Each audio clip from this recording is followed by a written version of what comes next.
सब साथ। सबसे पहले तो मैं जो मतलब साधन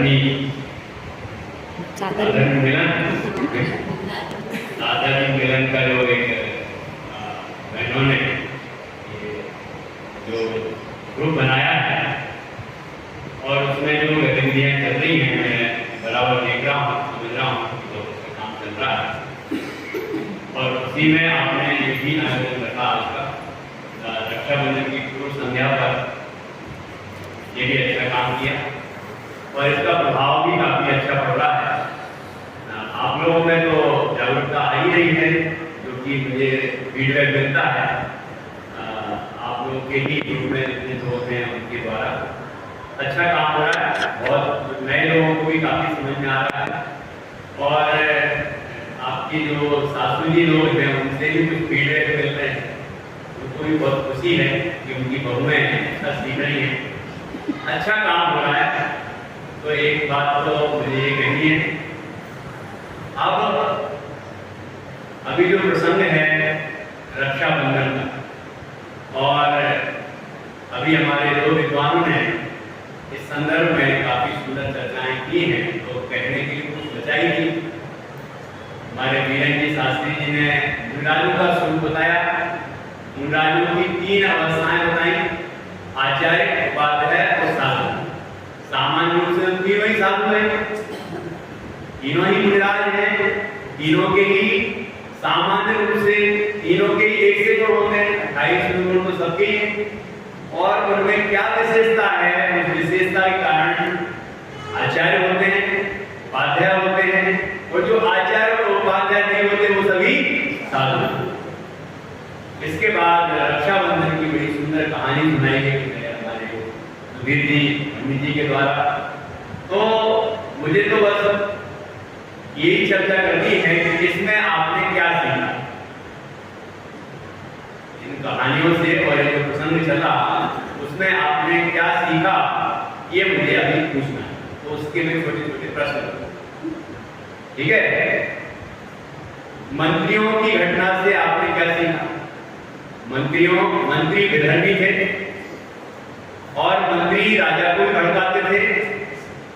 मंत्रियों ने मुंडाज के मुनि संघ में जाकर उनका अपमान भी किया। मंत्रियों ने सुरसागर मुंडाज का भी अपमान किया, राजा को भी बार बार भड़काया। इनका जो चरित्र है और आखिरी में जो किया वो अभी सुनी था, मुंडाज ने उपसर किया, महाउपसर किया, मतलब नर बलि यज्ञ जैसा, नरों की मनुष्यों की बलि दे देते, मनुष्यों को नष्ट जला देना ना, प्राण देने उनके, इस तरह का पूर्ण कार्य किया। तो उन मंत्रियों से कुछ शिक्षा मिल सकती है? नहीं मिल सकती। आप बताइए कुछ शिक्षा मिल सकती है? जैसे काम नहीं करना चाहिए शिक्षा। हाँ, ये भी तो एक शिक्षा है। भाई ऐसा काम नहीं करना चाहिए, शिक्षा नहीं, ये भी एक शिक्षा है। और कि मंत्रियों ने जैसा काम किया वह काम हमें नहीं करना चाहिए। अच्छा, अंत में उन्होंने क्षमा याचना की, तो यदि कोई गलती हुई है तो क्षमा मांग लेना चाहिए कि नहीं मांग लेना चाहिए? केवल दबाव में उन्होंने क्षमा मांग ली, सिर पे अभी वो पैर रख देंगे और हम मर जाएंगे, इसलिए क्षमा मांगी कि उनको समझ में भी आ गया था कि हमने बहुत बड़ी गलती की। तो यदि हमसे इतना बड़ा अपराध हो गया है, उस अपराध के बाद कोई क्षमा मांग ले तो ये भी क्षमा मांगना भी अच्छी बात है, और क्षमा करने वाला भी उनकी बात करेंगे ना, क्षमा करना भी और अच्छी बात है। तो मंत्रियों से भी हमने सीखा कि देखिए, यदि हम कथाओं में पापियों का चरित्र सुनते हैं तो पाप छोड़ने की शिक्षा मिलना चाहिए, और धर्मात्माओं का चरित्र सुनते हैं तो धर्म ग्रहण करने की शिक्षा मिलना चाहिए। पाप से यदि छोड़ के पुण्य की तरफ जा रहे हैं तो पाप छोड़ने की शिक्षा लेना चाहिए। मतलब शिक्षा तो हमें सब जगह से लेना चाहिए, जो शिक्षार्थी है वो शिक्षा ही ग्रहण करेगा, ठीक है। अब बताइए कि यहाँ कहानी में 3 मुंडास थे। 3 मुंडास थे, ऐसे तो 700 मुंडास थे। 700 मुंडास थे और 700 मुंडास के अलावा भी और मुंडास थे। विष्णु कुमार मुंडास तो 700 में शामिल नहीं है, और जो विष्णु कुमार मुंडास के जो आचार्य थे वो भी उनमें शामिल नहीं है, और वो छोलक भी शामिल नहीं है। तो इतने मुंडास हमारे सामने इस कथा के अंदर आए, तो उनको अपन जब 3 भागों में 3 स्थितियों में अपन समझ सकते हैं। एक तो सुर सागर मुंडाल, एक विष्णु कुमार मुंडाल और एक अकम्पनाचार्य वो मुंडाल। तो इन तीनों मुंडालों से हमें क्या शिक्षा मिलती है? तीनों में से एक का बताइए। सुर सागर मुंडाल से क्या शिक्षा मिलती है, आप बताइए।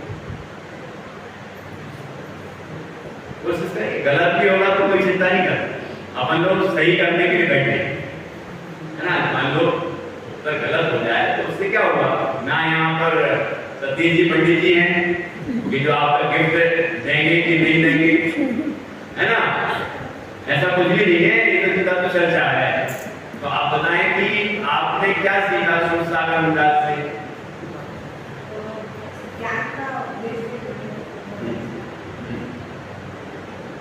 एक बात कि वो बहुत ज्ञानवान थे, मतलब शास्त्रों के ज्ञानवान तो थे ही, सुर सागर नाम ही था उनका, सुर के सागर थे वो, ना ज्ञानवान थे। और शुद्ध ज्ञान के साथ साथ उनको पूर्वभाव का भी ज्ञान था, इस तरह का इतना विलक्षण ज्ञान था उनका। तो वो ऐसा ज्ञानवान होना ये बहुत अच्छी बात है। तो उससे हम सीख सकते हैं कि हम भी ज्ञानवान हैं। जैसे आप लोग संगोष्ठी करते हैं तो उसमें हमें बराबर जानकारी मिलती रहती है कि आपने आज अमूल तत्व विचार पर चर्चा की, किसी पूजन पर चर्चा की, या और भी कोई विषयों पर चर्चा की। तो ये इससे पता चलता, इससे हम ज्ञानवान सीखते हैं। ठीक है, तो ज्ञानवान बनना चाहिए। और सुरसागर मुंडाल से और क्या सीख सकते हैं? हाँ, बहुत बढ़िया। विधर्मियों से बहस नहीं करना चाहिए, है ना। तो क्योंकि बात करेंगे, बहस करेंगे और अपात्र जीवों से करेंगे तो उनकी कसाई भी बढ़ेगी, कसाई कम नहीं होगी, बढ़ने वाली है। इसलिए जो पात्र जीव हो उसको तो अपने ज्ञान का प्रयोग करके समझाना, और जो अपात्र है तत्स्य देशनाना, उसको कोई उपदेश नहीं, क्योंकि उन्होंने बोल तो दिया लेकिन उसका परिणाम क्या हुआ, ये महाअवसर है। इसलिए ऐसे विधर्मियों से बोलने की आवश्यकता नहीं। अच्छा, नहीं बोलते तो क्या होगा? अच्छा, रक्षाबंधन पर ही नहीं लगता।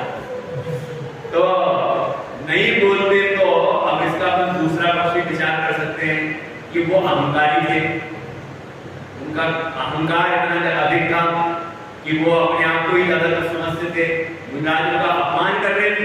जैसे विष्णु सागर मुंडाल ने विष्णु कुमार मुंडाल ने 700 मुंडालों की रक्षा की। ऐसे ही इन्होंने भी तो उनको अपमान से बचाया ना। नहीं तो ये क्या समझ रहे थे, वो मंत्री जो राजा को कहते जा रहे थे कि ये तो अज्ञानी है, कुछ आता नहीं है। तो उनका जो उन मुंडालों को अभी जो शब्द प्रयोग किया अवर्णवाद, मतलब अपमानित कर रहे थे, उनके बारे में ये कह रहे थे कि तो अज्ञानी होते हैं, इनको कुछ आता नहीं है। तो इस पक्ष को यदि हम देखें तो उनने जो वो पूर्व भाव का बताया और उनकी सारी जानकारी दे दी, तो इससे ये पता चला कि ये अज्ञानी नहीं होते, ये महाज्ञानी होते हैं, लेकिन मूर्खों से व्यवहार करना उचित नहीं है, ये वो जानते हैं, इस कारण से वो बोलते नहीं। मुनि संघ क्यों नहीं बोले? मुनि संघ में किसी ने क्यों कुछ नहीं बोला? क्योंकि वो ये जानते थे कि धूर्त है, तो बड़ा अलग बात है, धूर्त नहीं है, इसलिए इनसे बोलना ठीक नहीं है। तो उनको ये भी साबित कर समझाना कि ऐसा नहीं है कि मुंडाल जो है उनको लेकिन ऐसे लोगों से बात वो करना चाहते नहीं, ठीक है ना, ये भी हम समझ सकते हैं। बाकी ये भी समझ सकते हैं कि बात करना ठीक नहीं, ठीक है ना। चलिए अब विष्णु कुमार मुंडा से क्या सीखना चाहिए? वात्सल्य सीखना चाहिए। क्या सीखना चाहिए? वात्सल्य सीखना चाहिए। कल जो हम पूजन करेंगे तो अकंपनाचार्य आदि 700 मुंडाजों की पूजा करेंगे और जयमाला में विष्णु कुमार मुंडाज की कितनी प्रशंसा आएगी ना। ये तो प्रशंसा का पर्व है, मतलब ऐसा नहीं समझना कि ये उन्होंने अपना मुनि पद छोड़ के और उसके बाद उन्होंने रक्षा की तो ये अच्छा काम नहीं किया, इस पर जोर नहीं दिया। ये बात हम समझ रहे हैं लेकिन इस पर जोर नहीं। सुरसागर मुंडाज के इस पक्ष पर जोर नहीं है कि उन्होंने बात किया तो नहीं करना चाहिए। ये भी पक्ष है कि उन्होंने उनको ये समझाया कि मुंडाज महाज्ञानी होते हैं। तभी तो ये भी तो देखा जा सकता है ना, ये पहलू। तो यहाँ भी जो विष्णु कुमार मुंडाज हैं उन्होंने इस कीमत पर भी उन महामुनिराजों की रक्षा की कि अपने पद को भी छोड़ा, ठीक है ना। तो हमें तो ये सीखना है कि साधर्मी के प्रति वात्सल्य कितना होना चाहिए। और उन्होंने उन 700 मुंडाजों की रक्षा की, रक्षा का महाविचार किया और प्रयत्न किया और सफलता भी मिली। तो ये वात्सल्य हम उनसे सीखें। साथ में ये भी सीखेंगे कि ऐसी परिस्थिति ना आए तो अच्छा है ना, और आ जाए तो इस कीमत पर भी ये कार्य करने योग्य तो है। अब ये एक विचार ये बोल रहा है कि भाई अपना पद क्यों छोड़ना, लेकिन उनको विकल्प आया। जैसे उन्होंने अपना पद छोड़ा, हाँ, मुनिराज से वो श्रावक हो गए, तो वो जो रिद्धि प्रकट हुई थी वो तो तब के प्रभाव से हुई, तो वो फिर जैसे पद छोड़ने के बाद वो रिद्धि बनी रही। बल्कि देवताओं को तो ये सारी रिद्धियां होती हैं, बहुत सारी रिद्धियां होती हैं। तो ये रिद्धियां तो पुण्य के प्रभाव से, तपस्रण के प्रभाव से, पुण्य के प्रभाव से हो जाती है। तो उनका पुण्य तो है ही, पुण्यशील तो हुआ नहीं, क्योंकि उन्होंने ऐसा काम तो किया नहीं कोई कि उससे वो नष्ट हो जाए। उन्होंने तो वास्तव ही किया, शुभ परिणाम पुण्य परिणाम भी किया, इस कारण से नष्ट होने का कोई प्रश्न नहीं। और हरिवंश पुराण में तो ऐसा प्रसंग नहीं आता कि उन्होंने अपना पद छोड़ दिया, अभी कपड़े पहन लिए, ऐसा नहीं आता। वहां तो मुनि ही शब्द का प्रयोग करते हैं, बिल्कुल नहीं लिखा कि उन्होंने ब्राह्मण का वेश बनाया, ऐसा नहीं आता। सीधा उन्होंने तो छोटा कर दिया, क्योंकि उन्हें रिद्धि प्रकट हुई थी ना उनको, काय रिद्धि।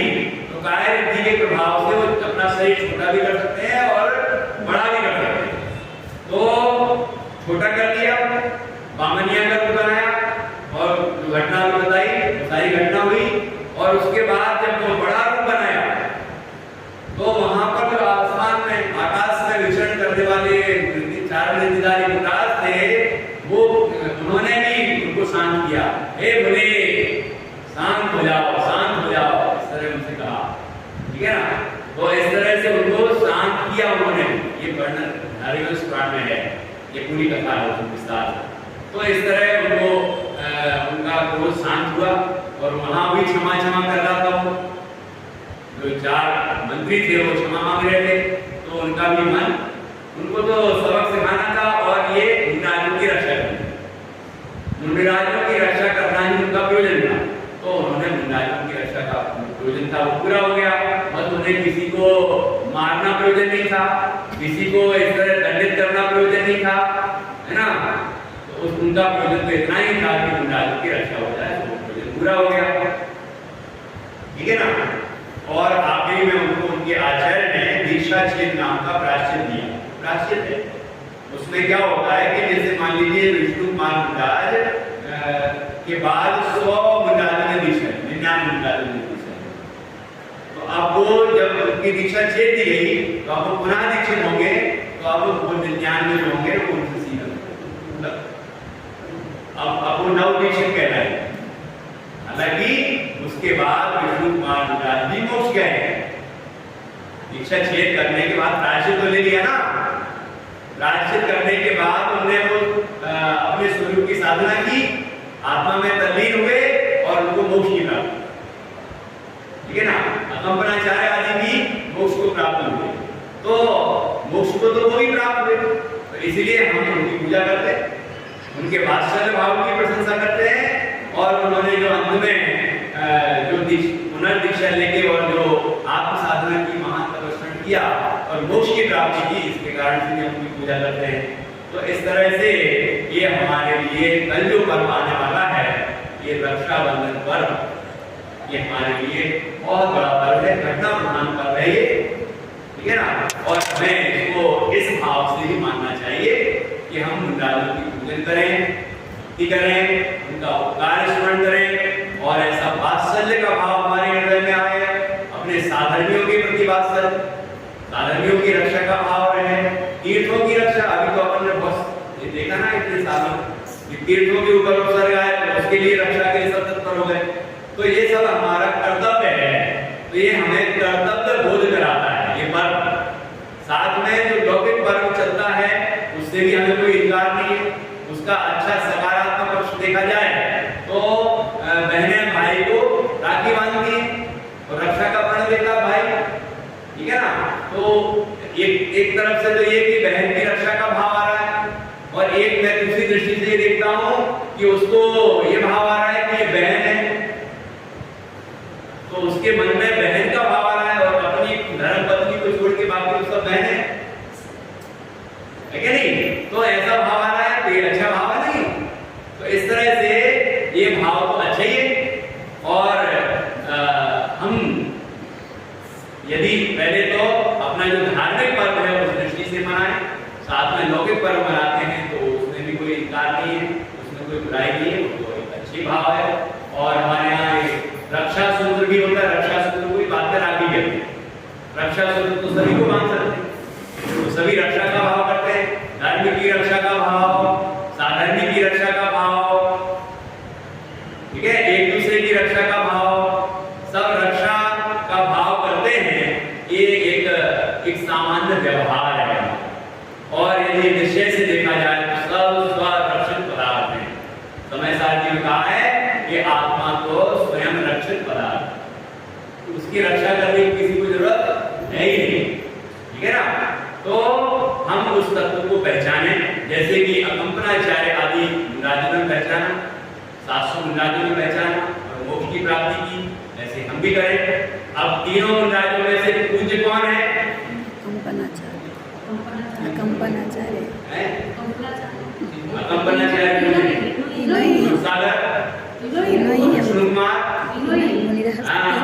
ये ध्यान रखना है। अभी तो मैंने कहा कल पूजा होगी तो विष्णु महाराज पूजा होगा, तीनों की राज पूजनीय है। अभी आचार्य उपाध्याय साधु का स्वरूप समझा, तो मुख्य कार्य आत्मा की आराधना करना है, लेकिन आचार्य है तो दीक्षा विधि से दीक्षा भी देते हैं, प्रायश्चित विधि से शुद्ध भी करते हैं कि नहीं, पंचाचारों का पालन करते हैं, करवाते भी हैं। उपाध्याय है, मुख्य कार्य तो आत्मा की आराधना करना, आत्मस्वरूप में भी रहते हैं, लेकिन पठन पाठन का काम भी करते हैं, कभी स्वयं पढ़ते हैं, कभी दूसरों को भी पढ़ाते हैं। मुंडाज है, उनको ये दोनों पदों की कोई जिम्मेदारी नहीं है, तो वो बिल्कुल स्वतंत्र है। और जब भी मुक्ति के लिए पूर्ण प्रयत्न होगा तो आचार्य और उपाध्याय को अपना पद छोड़ना पड़ेगा, उस पद को भी वो त्याग लेते हैं, और फिर निश्चित होकर सामान्य साधु की अवस्था में जब आत्मसंगीता करते हैं तब ही उनको मोक्ष की प्राप्ति होती है, क्योंकि ये पद भी बाधक है, मुक्ति में ये बाधक पद है, ठीक है ना। तो सामान्य साधु तो तीनों ही साधु, आदर्श स्थिति किसकी है ज्यादा, अपने की आदर्श स्थिति किसकी है, मतलब जो हमें आदर्श बनाना चाहिए। विष्णुपाद मुंडाज को आदर्श बनाए, ईश्वरसागर मुंडाज को आदर्श बनाए, कि अकंपनाचार्य आदि 700 मुंडाजों को आदर्श स्थिति अर्थात मोक्ष के लिए, जिससे कि हमें मोक्ष प्राप्त हो। वो आदर्श स्थिति क्या है? अभी जैसे हमारी भगवान की मुद्रा हम बनाते हैं, वो आदर्श ये स्थिति, कि यही हमें अंततः प्राप्त करना है, ठीक है ना। तो इस तरह से ध्यान मुद्रा, तो वो अकंपनाचार्य आदि ध्यान मुद्रा है, ठीक है ना। तो ऐसे हमें भी आत्मस्वरूप का ध्यान करना है। तो इसलिए हमारे लिए आदर्श वो होंगे अकंपनाचार्य आदि मुद्रा, लेकिन पूज्य सभी होंगे, सभी मुद्राएं पूजनीय होंगे। इस तरह से हमने ये कथा समझी, इस पर चर्चा की, और आप लोगों ने भी जितने लोग बचे हैं उन्होंने बड़े गहरे से सुना। और आप भी, मैं तो सोच रहा था कि ये जब मैं भोजन करता था तब ये